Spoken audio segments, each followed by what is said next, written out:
দারুণ একটা বিশ্লেষণে সবাইকে স্বাগত। আজ আমরা এমন কিছু নিয়ে কথা বলবো যা রাস্তায় বের হওয়া প্রতিটি মানুষের নিরাপত্তার সাথে সরাসরি যুক্ত। আজ আমরা বিআরটিআর লিখিত পরীক্ষার প্রশ্নগুলো একটু নেড়েচেড়ে দেখব। তবে এটা কিন্তু কেবল একটা পরীক্ষা পাশের গাইডলাইন নয়, বরং এটি হলো একজন দক্ষ ও দায়িত্বশীল চালক হয়ে ওঠার সম্পূর্ণ একটা জার্নি। চলুন শুরু করা যাক আর দেখা যাক সঠিক জ্ঞান কিভাবে আমাদেরকে বাস্তবের রাস্তার জন্য পারফেক্টলি প্রস্তুত করতে পারে। আজকের এই ব্যাখ্যার জন্য আমাদের মূল ভিত্তি হচ্ছে একেবারে অফিসিয়াল বিআরটিএ ড্রাইভিং লাইসেন্স লিখিত পরীক্ষার স্ট্যান্ডার্ড প্রশ্ন ব্যাংক। মানে এখানকার প্রতিটি তথ্য সরাসরি সরকারি স্ট্যান্ডার্ড ডকুমেন্ট থেকে নেওয়া, কোনো মন গড়া কথা নেই। এখানকার প্রতিটি নিয়ম, প্রতিটি সংজ্ঞা সম্পূর্ণ নির্ভুল এবং আইনিভাবে 100% সিদ্ধ।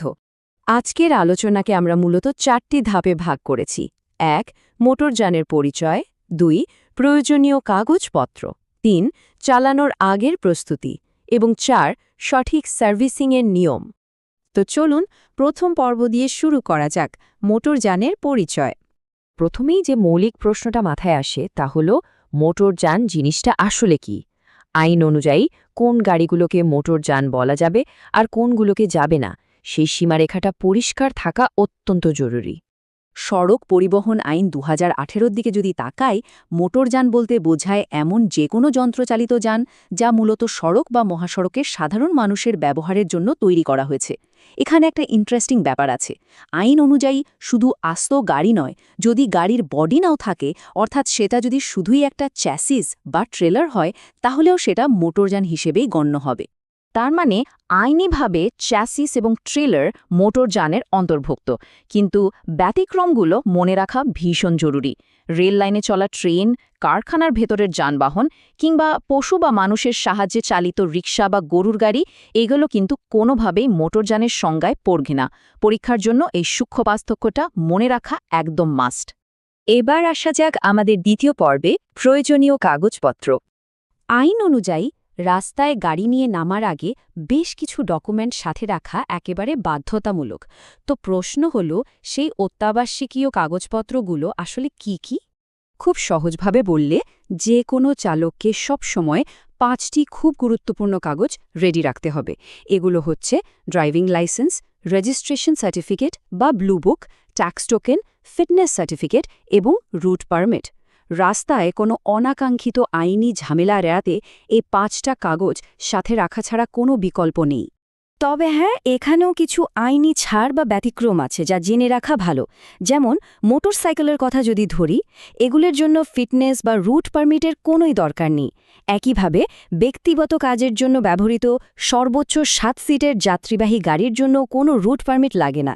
এই ছোট ছোট বিষয়গুলো জানা থাকলে পরীক্ষাতেও যেমন ফুল মার্কস পাওয়া যায়, রাস্তাতেও তেমনি দারুণ কনফিডেন্স নিয়ে ড্রাইভ করা যায়। আমাদের 3 নম্বর পর্ব, চালানোর আগে করণীয় কাজ। ইঞ্জিনে চাবি দিয়ে রাস্তায় নামার আগে বেশ কিছু জিনিস চেক করে নেওয়াটা কিন্তু ভীষণ জরুরি। বিআরটিএর পরীক্ষায় এই চেকলিস্টটার ওপর অনেক জোর দেওয়া হয়, কারণ এটা সরাসরি আমাদের জীবনের নিরাপত্তার সাথে জড়িত। এত বড় একটা লিস্ট কিভাবে মনে রাখা যায়? চলুন একে লজিক্যালি 3টা ক্যাটেগরিতে ভাগ করে ফেলি। প্রথমত, ইঞ্জিন ও তরল। এখানে দেখতে হবে জ্বালানি, রেডিয়েটর ও ব্যাটারির পানি, ইঞ্জিন অয়েল আর ব্রেক ও ক্লাচ ফ্লুইড ঠিক আছে কিনা। দ্বিতীয়ত, ইলেকট্রিক্যাল দিক, যেমন ব্যাটারি কানেকশন, লাইটিং সিস্টেম আর স্টিয়ারিং ঠিকঠাক কাজ করছে তো। আর তৃতীয়ত, নিরাপত্তা, নাট বোল্ট টাইট আছে কিনা, ব্রেক কাজ করছে কিনা, আর গাড়িতে অগ্নি নির্বাপক যন্ত্র ও ফার্স্ট এড বক্স আছে কিনা। এই সামান্য চেকগুলো রাস্তায় বড় ধরনের দুর্ঘটনা থেকে বাঁচাতে পারে। গাড়ির অন্যান্য অংশের পাশাপাশি টায়ারের দিকে আলাদাভাবে নজর দেওয়াটা কিন্তু একেবারে সুপার ইম্পর্ট্যান্ট, কারণ পুরো গাড়ির সাথে রাস্তার একমাত্র কন্ট্যাক্ট পয়েন্ট হলো এই টায়ার। টায়ারের কন্ডিশন, হাওয়া, নাট, অ্যালাইনমেন্ট বা রোটেশন সব চেক করতে হবে। আর স্পেয়ার চাকা বা অতিরিক্ত চাকাটি সাথে আছে কিনা এবং সেটা ব্যবহার করার মতো অবস্থায় আছে কিনা সেটাও নিশ্চিত করা চাই। এবার আমরা চলে এসেছি আমাদের শেষ ধাপে, সঠিক সার্ভিসিংয়ের নিয়ম। আচ্ছা, এই যে কথায় কথায় বলা হয় গাড়ি সার্ভিসিং করতে হবে, সার্ভিসিং জিনিসটা আসলে কি আর এতে ঠিক কি কি কাজ করা হয়? একদম সহজ ভাষায়, সার্ভিসিং হলো এমন কিছু রুটিন কাজ যা একটা নির্দিষ্ট সময় পরপর করতে হয়। এর মূল লক্ষ্য বা ফোকাসটাই হল যন্ত্রের কার্যক্ষমতা দীর্ঘস্থায়ী করা। ইঞ্জিন আর অন্যান্য পার্টস যেন অনেক দিন ঠিকঠাক পারফর্ম করে সেটা নিশ্চিত করতেই এই রুটিন মেইনটেন্যান্স। ইঞ্জিন অয়েলের ক্ষেত্রে সার্ভিসিংয়ের ধাপগুলো বেশ স্পেসিফিক। প্রথমেই ইঞ্জিনের পুরনো লুব অয়েল বা মোবিল একদম পুরোপুরি ফেলে দিতে হবে। এরপর ফ্লাশিং অয়েল দিয়ে ভেতরটা ভালো করে পরিষ্কার বা ফ্লাশ করে নিতে হবে। তারপরই কেবল নতুন লুব অয়েল দেওয়া যাবে। এই সঠিক ধাপগুলো ফলো করলে ইঞ্জিন থাকে একদম ফ্রেশ।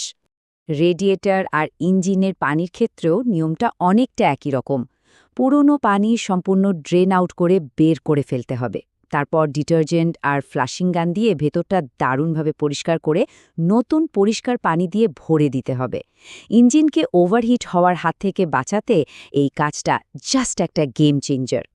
সার্ভিসিংয়ের আরও কিছু জরুরি কাজের মধ্যে রয়েছে ভারী গাড়ির বিভিন্ন পয়েন্টে গ্রিস গান দিয়ে নতুন করে গ্রিস দেওয়া, স্পেয়ার চাকাসহ গাড়ির প্রতিটি চাকায় সঠিক পরিমাণে হাওয়া নিশ্চিত করা, আর হ্যাঁ, নির্দিষ্ট সময় পরপর lube oil filter, fuel filter এবং এয়ার ক্লিনার পরিবর্তন করা।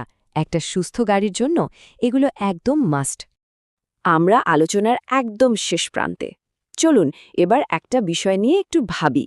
আজকে আমরা যে নিয়মকানুন, চেকলিস্ট আর সার্ভিসিংয়ের খুঁটিনাটি জানলাম, এগুলো কি শুধুই বিআরটিএর পরীক্ষায় পাশ করার মুখস্থ বিদ্যা? মোটেও না, বরং এটা হলো একটা শক্তিশালী যন্ত্রকে সঠিকভাবে নিয়ন্ত্রণ করে রাস্তায় চলাচলকারী প্রতিটি মানুষের নিরাপত্তা নিশ্চিত করার একটা blueprint.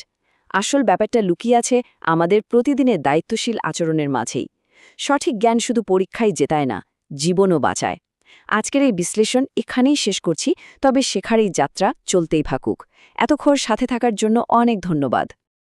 Thanks for watching. Subscribe for more.